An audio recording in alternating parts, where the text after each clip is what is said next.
आज हम बात करेंगे फ्रेडरिक नीत्शे के बारे में, जिनका जन्म जर्मनी में हुआ था। जैसा कि आप सभी लोग जानते हो कि जर्मनी को लैंड ऑफ फिलॉसफी कहा जाता है। मतलब जर्मनी में जितने भी फिलॉसफर पैदा हुए, जैसे हीगल, कांट, उन्होंने बहुत बड़ी बड़ी फिलॉसफी दी है। उनमें से एक है फ्रेडरिक नीत्शे। अब वो जर्मनी को क्या क्या कहा जाता है बेटा? Land of philosophy. फिलॉसफी, अच्छा जर्मनी, अच्छा ओके ओके। ऐसा फिलॉसफर जिसने ईश्वर को मरा हुआ घोषित कर दिया था और कहा था कि हमारे हाथ ना मरे हुए ईश्वर के खून से रंगे हुए हैं, और अपने आप को मरे हुए ईश्वर का उत्तराधिकारी घोषित कर दिया था, the successor to the dead god. ऐसा फिलॉसफर जो बोलता था कि ईश्वर के बाद यदि कोई है तो वो मैं ही हूँ। ऐसा विचारक जिसने ईसाई धर्म पर इतने बौद्धिक हमले किए कि आज तक किसी ने किए ही नहीं। ऐसा विचारक जिसको इनडायरेक्टली लाखों लोगों का हत्यारा माना जाता है। इनडायरेक्टली इसीलिए क्योंकि हिटलर ने उसकी फिलॉसफी को अपनी फिलॉसफी की तरह अपना लिया था। ऐसा फिलॉसफर जिसकी ज़िंदगी में ज़्यादा कुछ खास नहीं रहा, परंतु उसके दिमाग में सदा विचारों का महायुद्ध चलता रहता था। शायद इसी कारण उसकी पागल होकर मृत्यु भी हो गई। ऐसा कहा जाता है कि जब नीत्शे पैदा हुए थे तो उनके घर के सामने एक चर्च थी और चर्च की घंटियाँ ना ज़ोर ज़ोर से बजने लगी। तो लोगों ने कहा कि ये तो भगवान का आशीर्वाद है, पर उन्हें क्या पता था जिस बच्चे को वे भगवान का आशीर्वाद समझ रहे हैं, एक दिन वो ही उसी भगवान को मरा हुआ घोषित कर देगा। आप सभी जानते हो कि जो भी फिलॉसफर होता है, जो भी वो फिलॉसफी लिखता है, कोई भी विचार देता है, उसके पीछे उसके जीवन में घटी हुई घटनाओं का महत्वपूर्ण योगदान होता है। वैसे ही नीत्शे के जीवन में ऐसी कई घटनाएं घटी जिसका प्रभाव उनके मनोविज्ञान पर पड़ा। तो बात करते हैं ऐसी ही एक घटना की। जब वो 4 साल के थे तो उनके पिताजी की मृत्यु हो गई। इतनी नन्ही सी उम्र में उन्होंने अपने पिता की मृत्यु देखी। उनके पिता को ना एक बहुत बड़ी भयंकर बीमारी थी। जब उनके पिता का पोस्टमार्टम किया तो पता चला उनका तो आधा दिमाग गायब था, पता नहीं सड़ गया था कि क्या, कुछ ऐसा ही हुआ था। तो निश्चित को रहता था कि मेरे पिता तो भगवान के चर्च में पादरी थे, बिल्कुल, वो तो भगवान भगवान करते थे। अरे भाई, फिर भगवान ने उनके साथ ऐसा क्यों किया? तो उनके मन में ना ईश्वर के प्रति क्या हो गया, नकार पैदा हो गया। तो जो निश्चय है वो प्रभावित हुए अपने जीवन में, शोपेनहावर से भी प्रभावित हुए। उन्हें ना किताबें पढ़ने का बहुत शौक था। लाइब्रेरी में जाते थे, किताबें पढ़ते थे, इतनी किताबें पढ़ते थे डॉक्टर ने उनको वार्निंग दे दी थी, अगर आप इतनी किताबें पढ़ोगे ना तो क्या होगा, नहीं तो आप अंधे हो जाओगे, नहीं तो आप पागल हो जाओगे। पर निश्चय तो निश्चय थे, वो तो बोलते थे कि खतरा तो लेना ही पड़ेगा। वो किताबें पढ़ते थे। तो ऐसे ही उनके जीवन से एक किताब टकराई। वो थी शोपेनहावर की किताब आकांक्षा और इच्छा से परे की दुनिया। लिखो ना इसको, आकांक्षा और इच्छा से। शोपेनहावर, देखिए बेटा, ये हीगल का समकालीन था। हीगल को बड़ा मानते थे, इसको नहीं मानते थे, पर बाद में इसकी जो राइटिंग की खूबी थी बाद में पता लगी। और ये भारत से बड़ा प्रभावित था शोपेनहावर, उपनिषद से बहुत प्रभावित था ये। आकांक्षा और इच्छा, शोपेनहावर से परे की दुनिया। अच्छा, एक्सपेक्टेशन, विल से परे की दुनिया। वाह,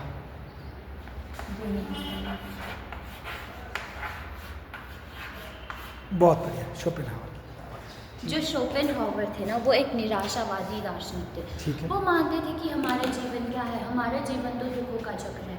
वो ऐसा मानते थे कि भाई हमारे जीवन में इतने दुख ही दुख है, इससे अच्छा तो हम पैदा ही नहीं हुए होते।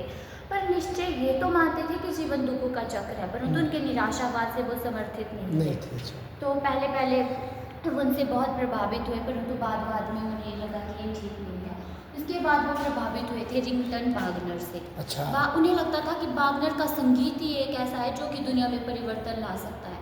परंतु बाद में क्या हुआ कि जो वागनर थे ना, वो यहूदियों से नफरत करते थे। तो निश्चय को लगता था कि अब मैं जिससे प्रभावित हूँ वो किससे नफरत कैसे कर सकता है।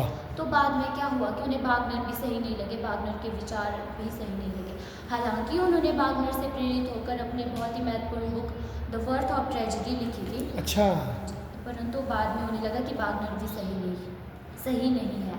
और निश्चय ना एक कवि भी थे। उन्होंने बहुत सुंदर किताबें लिखी, कविताएं भी लिखी, और उनकी जो मास्टरपीस किताब है 10 बुक ज़रथुस्त्रा, उसमें उन्होंने मेटाफर्स का प्रयोग किया है। अच्छा। आमतौर पर क्या होता है कि फिलॉसफी में मेटाफर्स का प्रयोग नहीं किया जाता। और एक बात ये भी है कि जो निश्चय है ना, इंटेलेक्चुअल फील्ड में आने से पहले वो युद्ध की फील्ड में गए थे, क्योंकि ऐसा है कि जब उनके पिता की मृत्यु हो गई थी तो उनके घर में उनकी माता थी, बहनें थी और काम करने वाली कुछ औरतें थी जिन्होंने ही उनको पाला था। तो इससे क्या हुआ कि उनके अंदर ना एक जनानापन आ गया था, एक शाइनेस आ गई थी। तो जब भी स्कूल जाते थे तो बच्चे उनको क्या कहते थे, उनको लिटिल मिनिस्टर कहकर चिढ़ाते थे, उनको ना इस नाम से बड़ी चिढ़ होती थी। उन्होंने बोला ना मैं एक दिन क्या करूँगा कि अपने अंदर इस जनानापन को बाहर निकाल के रहूँगा।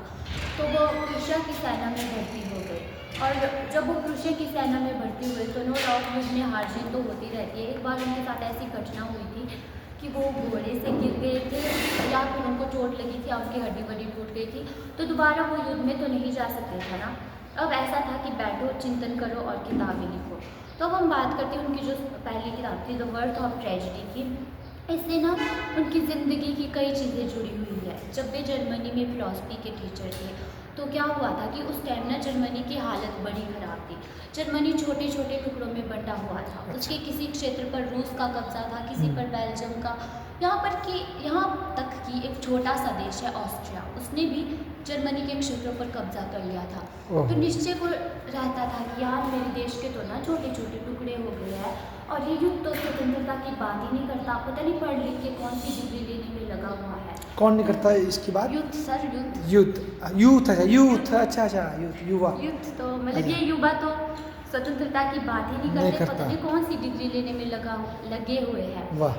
फिर एक दिन दूसरे दिन वो जब यूनिवर्सिटी जाते हैं ना तो वहाँ पे लड़कों से पूछते हैं कि लड़कों, जर्मनी में जो ये स्लेव मॉरलिटी है, ये स्लेवरी है, इससे जर्मनी को कौन उभारेगा? तो जर्मनी के जो बच्चे थे चर्च में बड़ा विश्वास करते थे, भगवान में बड़ा विश्वास करते थे। तो कहने लगे हम तो भगवान से प्रार्थना करते हैं, भगवान जब हमारी प्रार्थना सुनेंगे तो बचाएंगे जर्मनी को। तो निश्चय समझ गए अच्छा ऐसी बात है।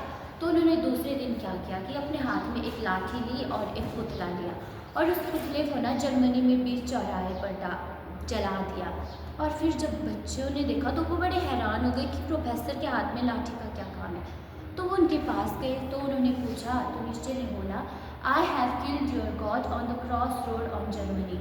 मैंने तुम्हारे भगवान को, जो निकम्मे लोगों की भी रक्षा करता है, जो निकम्मे लोगों को सुरक्षा देता है, निकम्मे लोगों को रोटी देता है, ऐसा भगवान भी तो निकम्मा ही हुआ ना। मैंने तुम्हारे इस निकम्मे भगवान को मार दिया और घोषणा कर दी गॉड इज़ डेड। और उन लड़कों से पूछा अब बताओ तुम्हारे भगवान को तो मैंने मार दिया, अब जर्मनी को कौन बचाएगा? तो लड़के बोलने लगे हम बचाएंगे। तो इससे निश्चय ने अपनी फिलॉसफी में एक बात रखी थी कि जब तक भगवान एग्जिस्ट करता है तब तक आदमी एग्जिस्ट नहीं करेगा। वो बोलते हैं आदमी को जिम्मेदार, वो बोलते हैं भगवान को मार दो आदमी खुद जिम्मेदार बन जाएगा। आपको पता है निश्चय को नास्तिक अस्तित्ववाद का फादर भी कहा जाता है। अच्छा। निश्चय बोलते थे कि एक तलवार में जो कभी एक बयान में कभी भी दो तलवारें नहीं रह सकती। भगवान और जो इंसान है ना वो कभी भी एक साथ नहीं रह सकते थे। और उन्होंने जो अस्तित्ववाद की परिभाषा दी उसको बाकी सभी अस्तित्ववादियों ने अपना लिया था। ठीक है। अब उनकी परिभाषा क्या थी? उनकी परिभाषा ये थी, एक तो होता है सर्वाइवल और दूसरा होता है एग्जिस्टेंस। अच्छा। सर्वाइवल मतलब मैं सांस ले रही हूँ, पशु भी तो सांस लेते हैं, कीड़ा मकोड़ा भी तो सांस ले रहा है, मतलब हम सर्वाइव कर रहे हैं। एक होता है एग्जिस्टेंस कि मुझे पता है मेरी लाइफ का क्या उद्देश्य है, मुझे क्या करना है, मैं किस लिए आई मतलब धरती पर, जो भी मुझे पता है मेरी लाइफ का पर्पस क्या है, मतलब मैं एग्जिस्ट कर रही हूँ। इसी तरह वो बोलते हैं कि जब तक भगवान एग्जिस्ट कर रहा है तब तक आदमी क्या है, आदमी उसके हाथ की कठपुतली है। इसीलिए हम क्या बोलते हैं कि भगवान की ये इच्छा थी, भगवान की वो इच्छा थी। अरे भगवान से किसी ने पूछा है कि आपकी क्या इच्छा थी? ये तो आदमी इसीलिए बोलता है क्योंकि वो अपनी जिम्मेदारी को टालना चाहता है, वो कभी भी इस चीज़ को अपने ऊपर नहीं लेता है। अगर तुम भगवान को ही मार दोगे तो वो खुद जिम्मेदार बन जाएगा। तो अच्छा, मैं आपकी बात समझ गया। ये बोल रहे हैं कि भाई एक होता है जीना, जिसमें आप चुपचाप से हालात के सामने समर्पण करके जीते हैं ना, और एग्जिस्टेंस का मतलब हुआ गर्व के साथ जो आप हो उसको असर्ट करना लास्ट समय तक कि भाई ये मेरा मिशन है और मैं ऐसे शान से जीना चाहता हूँ, ठीक है ना, चाहती हूँ। शाबाश। तो इसीलिए उन्होंने ये थी उनकी जो बात गॉड इज़ डेड वाली, और उनकी बड़ी मशहूर लाइन है कि I have killed your God on the cross road on Germany. वाह। फिर वो लेते हैं अपनी द वर्थ ऑफ ट्रेजेडी इस अच्छा। बुक को और बोलते हैं जिस दिन क्रिश्चियनिटी पैदा हुई थी ना उस दिन दुनिया का सबसे बड़ा दुर्भाग्य पैदा हुआ था। ओहो अच्छा। और वो बोलते हैं क्रिश्चियनिटी ने हमें जीना नहीं सिखाया है, दुनिया को जीना थोड़ा ना सिखाया है। क्रिश्चियनिटी ने तो हमारे को स्लेवरी सिखाई है, कायरता सिखाई है। ईसा मसीह बोलते हैं जैसे बाइबल में कहा गया है कि कोई तुम्हारे एक गाल पे थप्पड़ मारे तो दूसरा गाल पे आगे कर दो। फिर निश्चय बोलते हैं ये क्या है, कोई तुम्हारे एक गाल पे थप्पड़ मारे तुम दूसरा गाल पे आगे कर दो। रुको एक मिनट, भारत में कौन है ऐसे आदमी? हमारे महान महात्मा गांधी। तो निश्चय नहीं मानता महात्मा गांधी, ठीक है ना। अच्छा आगे। तो वही बोलते हैं कि क्रिश्चियनिटी ने तो हमें स्लेव मॉरलिटी सिखाई है, कायरता सिखाई है, दुनिया को स्लेवरी दी है। फिर वो ग्रीक जाते हैं, वहाँ पे अरस्तु की फिलॉसफी पूछते हैं। आपको बताया अरस्तु की क्या फिलॉसफी थी। अरस्तु ने बोला था कि दुनिया में एक तरह की मॉरलिटी नहीं है, दुनिया में दो तरह की मॉरलिटी है। अच्छा। एक तो है स्लेव मॉरलिटी, दूसरी अच्छा। है मास्टर मॉरलिटी। अच्छा। स्लेव मॉरलिटी हो गई जैसे कायरता हो गई, जैसे तलवे चाटना, गुलामी करना, ये हो गई। और दूसरी है मास्टर मॉरलिटी। ग्रीक में क्या थी, ग्रीक में ना मास्टर मॉरलिटी थी। जैसे गांव में कोई जमींदार होता था, उसको अगर कोई कुछ बोल देता था तो वो गांव में नहीं रह सकता था। तो जो स्लेव मॉरलिटी है ना, इसको निश्चय ने बुरी मॉरलिटी बताया है, और जो ये मास्टर मॉरलिटी है इसको अच्छा बताया। और स्लेव मॉरलिटी को उन्होंने शिप मॉरलिटी बताया है, और मास्टर मॉरलिटी को लॉयनेस मॉरलिटी बताया। अच्छा, एक शीप बेड की मॉरलिटी है और दूसरी शेर की मॉरलिटी है। बहुत ब्यूटीफुल बेटा। वो बोलते हैं कि क्रिश्चियनिटी ने तो इंसान को ना भेड़ ही बना दिया है। ईसा मसीह ने एक बार क्या बोल दिया कि हम तो भगवान की गुमराह भेड़ है और तुम सब भेड़े ही बन गए। वो बोलते हैं कि अपनी बुक में उनके एक बुक है ट्रांसफॉर्मेशन ऑफ वैल्यूज, उसमें वो बोलते हैं कि क्रिश्चियनिटी सबसे बड़ा पाप है, उसमें जितनी भी वैल्यूज दी गई है उनको बदल दो। अपनी इतने ज़्यादा क्रिटिसाइज़ किया उन्होंने क्रिश्चियनिटी को, उनके परिवार ने उनको घर से भी निकाल दिया। तो वो क्रिश्चियन थे ना, तो बहुत ज़्यादा उन्होंने क्रिश्चियनिटी को क्रिटिसाइज़ किया और उसमें जितनी भी वैल्यूज है ना उनको बदलने की बात करते हैं। जब वो इन वैल्यूज़ को बदलने की बात करते हैं तो उनके सामने आ जाती है उनकी दूसरी बहुत इंपॉर्टेंट किताब, जिसको हम मास्टरपीस भी बोल सकते हो, द स्पोक ज़राथुस्त्रा। अच्छा लिख दो, लिखिए आपने क्या, लिखो। हाँ लिख दो, इसका नाम लिख दो, द स्पोक ज़राथुस्त्रा।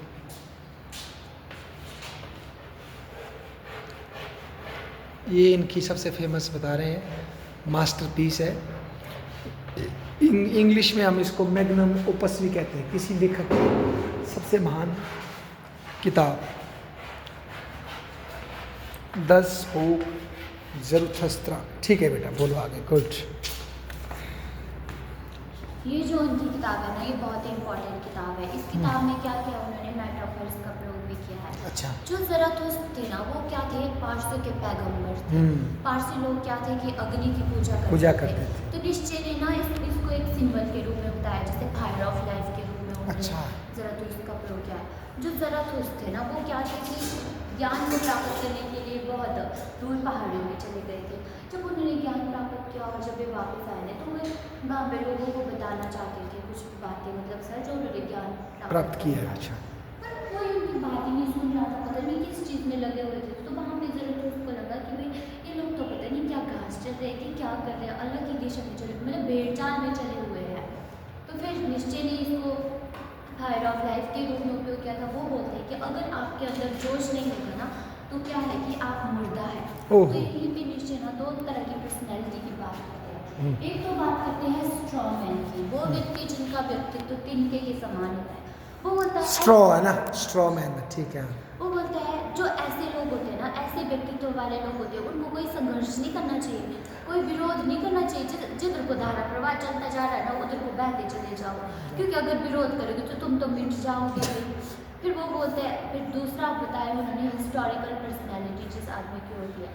वो बोलते हैं जो आदमी हिस्टोरिकल पर्सनैलिटी वाला होता है ना, वो क्या है, धारा प्रवाह को बदल देता है। तुम भाई चट्टान की तरह खड़े हो जाओ सामने और धारा प्रवाह को भी बदल दो। जो स्ट्रॉ मैन होता है वो तो जैसे धारा प्रवाह के हिसाब से ही चल रहा है, और जो सारे अंग्रेजी बोल रहे हैं तो वो बोलते हैं तुम भी अंग्रेजी बोलो, तुम कोई विरोध मत करो। अगर सारे लाल टोपी पहन के आ रहे तो तुम भी लाल टोपी पहन के आओ, तुम कोई विरोध ही मत करो। फिर वो निश्चय ना ज़राथुस्त्र को सिंबल बनाकर बोलते हैं कि तुम ना हिस्टोरिकल मैन बनो, महापुरुष बनो, जहाँ भी जाओ अपने पैरों के निशान छोड़ के आओ। सही है। जैसे महाराणा प्रताप थे। फिर निश्चय बोलते हैं कि आम आदमी क्या है, आम आदमी तो स्ट्रॉन्ग मैन है, इसीलिए तुम्हारे को क्या बनना है, तुम्हारे को तो महापुरुष बनना है। वाह। इसके लिए वो क्या लेते हैं, विल टू पावर का सहारा लेते हैं। अच्छा, विल टू पावर, वो बोलते हैं लिख दो बेटा इसको, विल टू पावर है ना, विल टू पावर, ये कॉन्सेप्ट दिया है इसमें, स्केच होगा यहाँ आपका, विल टू पावर।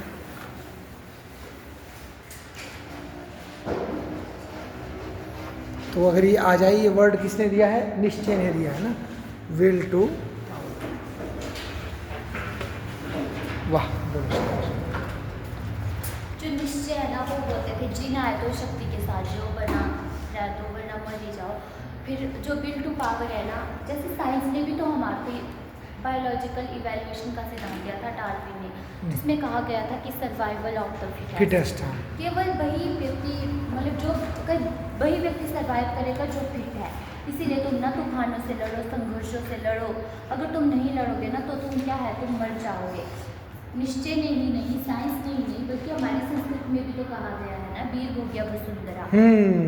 धरती को केवल वही भोग सकता है जो वीर होता है। मेरे को रावण का डायलॉग याद आ रहा है, आजकल मीम्स बनती ना, तो एक में रावण देखो, वह जब उसका भाई वगैरह सब मर जाता है, लास्ट फाइट होती है उसकी, तो वो शिव शंकर की लिंग के सामने बोलता है कि भाई रावण जो है जानता है कि भाई वो राम जो विष्णु होगा, पर रावण जो है अंतिम सांस तक लड़ेगा और झुकेगा नहीं। तो ये वाली जो पुष्पा वाली जो फीलिंग है वो है ये विल टू पावर, हार नहीं मानना, ठीक है ना। आगे चलो, शाबाश। वही बोलते हैं कि अगर तुम संघर्ष करोगे ना, तभी तो सुपरमैन एमरजेंस होगा, तभी तो सुपरमैन का निर्माण होगा। वो बोलते हैं कि दुनिया बनाने वाला तो कमज़ोर नहीं है, तो वो कमज़ोरी को कैसे स्वीकार कर सकता है, वो वीकनेस को स्वीकार नहीं करता है। तो फिर अब हम बात करें सुपरमैन के बारे में। बात करने से पहले हम इनके एक बहुत ही अच्छी, इन्होंने एक फिलॉसफी दी थी, जिसको फिलॉसफी की दुनिया में इनका बहुत सुंदर विचार माना जाता है, वो है एटर्नल रिटर्न का। एटर्नल रिटर्न लिख दो बेटा, मैं तो सुना ही था आज तक, वेरी गुड।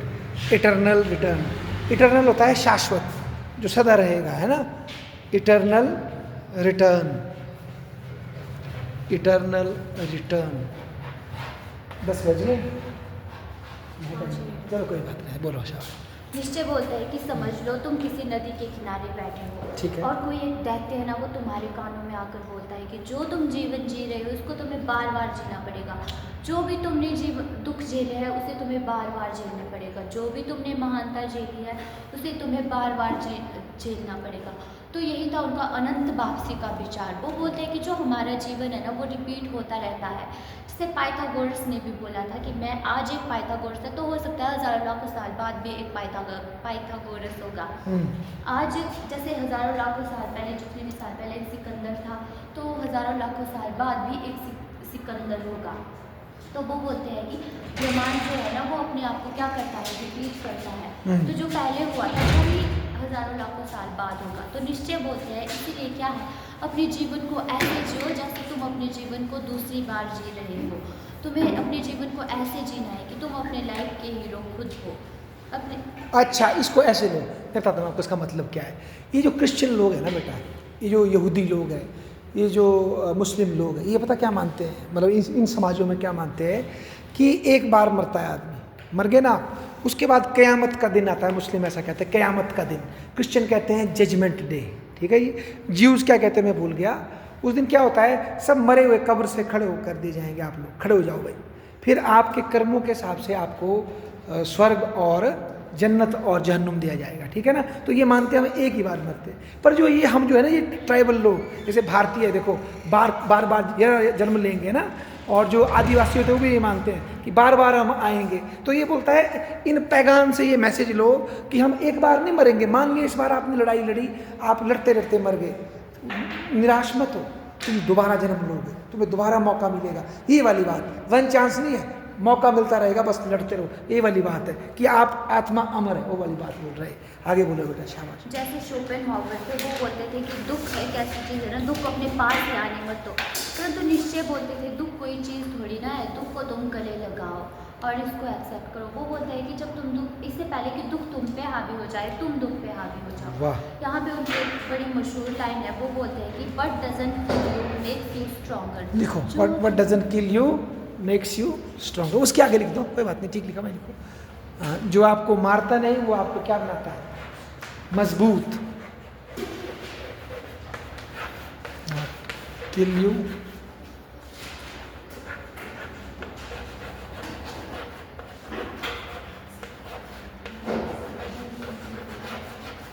Beautiful, है ना? But doesn't kill you, makes you stronger. वो बोलते हैं कि जो चीज़ तुम्हें मारती नहीं है ना, वो हाँ। तुम्हें ताकतवर बनाती है। Good. मतलब जिस दुख से तुम मरते नहीं हो ना, उससे क्या तुम ताकतवर बनते हो। जिस चोट से तुम मरते नहीं हो, उससे तुम ताकतवर बनते हो।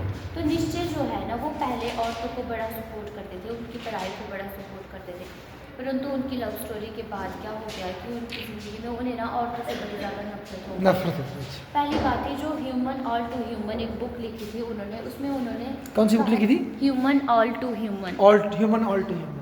उन्होंने कहा था जो एक परफेक्ट स्त्री होती है ना, एक परफेक्ट पुरुष से कई ज़्यादा बेहतर होती है, परंतु बाद में उनके जीवन में ऐसा एक दौर आया कि उन्हें औरतों से नफरत हो गई। और फिर जो उनकी बुक थी बियॉन्ड गुड एंड इविल, उसमें वो बोलते हैं ना, स्त्री अगर पढ़ लिख लेगी तो ना सबसे बड़ी प्रॉब्लम उसकी सेक्सुअलिटी में आएगी। अच्छा।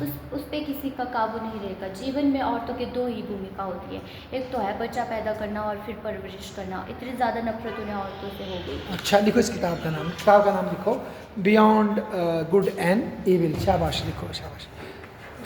अच्छे और बुरे से बाहर, बियॉन्ड गुड एंड इविल।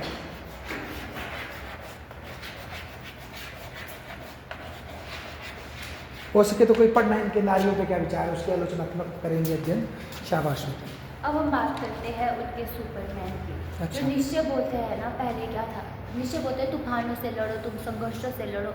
जो कायरों की तरह ऐसे चुप कर बैठते हैं ना, वो क्या है, मर जाएंगे। जैसे हज़ारों लाखों साल पहले क्या थे, बंदर थे, उनमें से कुछ बंदर ना ऐसे तो मतलब कई भयंकर तूफान आए, उनमें से कुछ बंदर ऐसे भयंकर तूफानों से लड़े, फिर लेकिन कुछ कायरों की तरह ऐसे छुप के बैठ गए। जो ऐसे लड़े मतलब तूफानों से, वो क्या है, वो इंसान बन गए। और कुछ जो बंदर है ना, वो क्या है, मर गए। इससे वो बोलते हैं कि ऐसा ही एक भयंकर तूफान आएगा जिससे क्या होगा कि सुपरमैन एमरजेंस होगा। जो मतलब इन तूफानों से लड़ेगा वो क्या है, वो सुपरमैन बनेगा। और जो नहीं लड़ेगा, कायरों की तरह डर के बैठेगा, वो क्या है, वो मर जाएगा। देखो वीर क्यों बनेंगे आप, क्योंकि उसने ये कॉन्सेप्ट है, देखो इटरनल रिटर्न। मतलब उसने हम लोगों से, हमारे हिंदुओं से और जो ये ट्राइबल कल्चर इनसे, कि एक बार नहीं मरता आदमी, बार बार जन्म लेता है। और वहाँ का डर था, अरे एक ही बार मरना है, मैं मर गया, फिर एक ही चांस है मेरे पास। उसने बोला बार बार आएंगे आप, वीरता से मरो। शाबाश, बोलो। वो बोलते हैं कि Superman shall be the glory of this earth. हम उसके सामने कैसे दिखेंगे, जैसे हमारे को आज बंदर दिखते हैं। तो निश्चय ने जो अस्तित्ववाद का बीज बोया, उसके लिए तो उसको सराहा जा सकता है, परंतु जो उसने सुपरमैन की कल्पना की थी ना, ये मतलब ये सही नहीं हो सकती। फिर निश्चय ने हमारे को क्या, निश्चय की किताब जो भी पढ़ेगा ना, उसमें बहुत ज़्यादा उत्साह आएगा, परंतु उन्होंने ना पावर को कुछ ज़्यादा ही महत्व दे दिया है। फिर इससे क्या हो गया, ऐसे मारने काटने वाली बातें हो जाएगी। तो वो सुपरमैन तो एमरजेंस नहीं होंगे, बल्कि ऐसे इंसान पैदा हो जाएंगे जो ऐसे मारने काटने की बात करेंगे। बजाओ ताली, बहुत बढ़िया।